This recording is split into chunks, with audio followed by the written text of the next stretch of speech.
ดีพ่อแม่พี่น้องป้องปรายเพื่อนสุคนเนาะ FC ทางช่องบ่ภูมิชาแนลเนาะมื้อนี้บ่ภูมิก็สิมาตามแนวทางให้พี่น้องเนาะสำหรับหวยนิเคเนาะพี่น้องเนาะนิเคอีเนาะครับเนาะนิเคอี VIP เนาะรอบ VIP เนาะ VIP เช้าบ่ายเนาะครับเนาะตามนิเคอีเฮาเนาะก็มาเบิ่งนำกันเนาะพี่น้องเนาะสำหรับมื้อนี้เนาะว่าผลมันออกจังไดพี่น้องสำหรับนิเคอีเนาะรอบเช้าพี่น้องรอบเช้าเนาะออก969รอบเช้าออก969พี่น้องรอบเช้าออก969เนาะข้างล่าง39เสียดายเนาะพี่น้องเนาะเข้าแต่เด่นพี่น้องเสียดายอยู่พี่น้องเข้าเด่นเนาะมันออก969พี่น้อง969ข้างล่าง39เสียดายเนาะเข้าเด่น3กับ4เนาะมีแต่ฮอดแต่38พี่น้องขึ้นบ่ฮอด39พี่น้องเข้าแต่ตัวเด่นนะครับเนาะสำหรับรอบเช้าเนาะมาเบิ่งรอบบ่าย สำหรับรอบบ่ายเนาะ823กับ29เสียดายเนาะพี่น้องเนาะ823 29รอบบ่ายบ่มาเนาะเข้าแต่รอบเช้าเนาะสำหรับตัวเด่นเนาะครับเนาะก็ไปตามกันต่อนะครับเนาะของงวดวันที่29เด้อพี่น้องเด้อบัดนี้สำหรับนิเคอีเนาะครับเนาะก็ไปตามกันต่อเลยครับ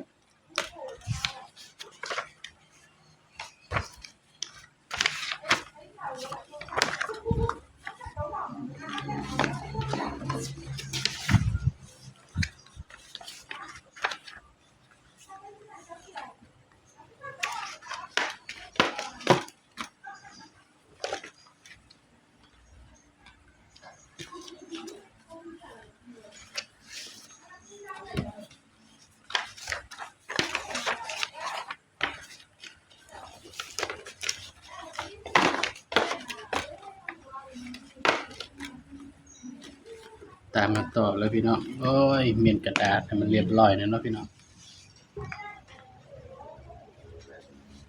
สำหรับนิเคอีเนาะครับเนาะรอบ VIP เด้อพี่น้องเด้อเนี่ยให้รอบ VIP ก่อนเนาะแล้วจังไปรอบปกติเนาะครับเนาะสำหรับงวดวันที่29เดือนกันยา68สำหรับนิเคอี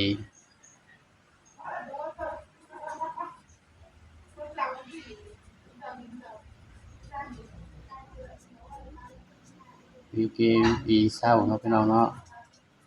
เช้ากับบ่ายเด้อพี่น้องเด้อ VKE เช้าบ่ายเนาะครับเนาะนี่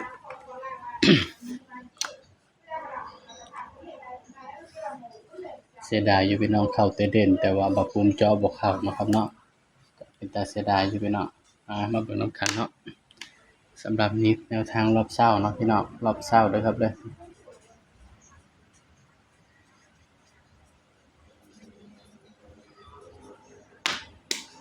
ยุงหลายพี่น้อง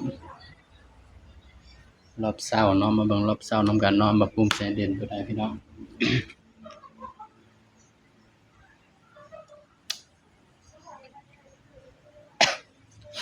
สำหรับรอบเช้าเนาะบักภูมิให้เด่นไปที่1กับ2นะครับเด้อให้เด่น1กับ2นะครับเด้อนี่สำหรับรอบเช้าเนาะเด่น1กับ2ครับพี่น้องนี่ก็มาจับคู่นำบักภูมิเลยบัดนี้เนาะสำหรับเด่น1กับ2พี่น้อง10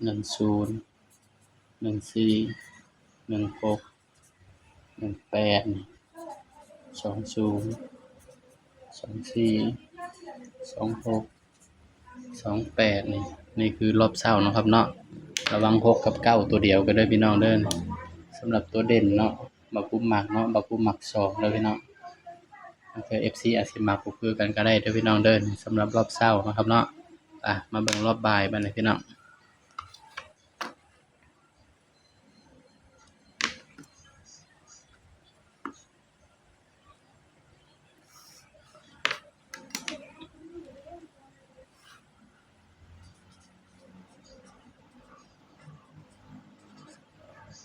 บ่าย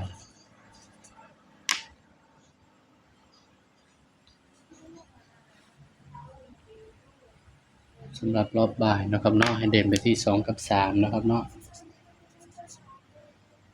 บักภูมิให้เด่น2กับ3เด้อพี่น้องเด้อรอบบ่ายเนี่ยเด่น2กับ3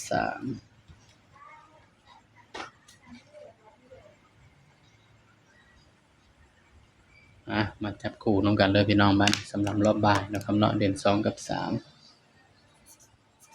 24 25 26 34 35 36นี่คือรอบบ่ายเนาะครับเนาะนี่สำหรับแนวทางรอบบ่ายเด้อพี่น้องเด้อ1 2 3 3ตัวเนาะพี่น้องเนาะสำหรับชุด3ตัว2 3 1นี่ก็ให้เพื่อเป็นแนวทางเลยครับเด้อสำหรับแนวทางเนาะตัวเลขก็มีเข้ามีหลุดเนาะพี่น้องเนาะไปมักก็ตามบ่มักก็เลื่อนผ่านเนาะพี่น้องเนาะสำหรับคลิปนี้เนาะบ่ปรุงก็ฝากไว้เพียงส่ำนี้เนาะพี่น้องเนาะอย่าลืมกดไลค์กดแชร์กดติดตามด้วยเด้อครับเด้อสบายดีครับ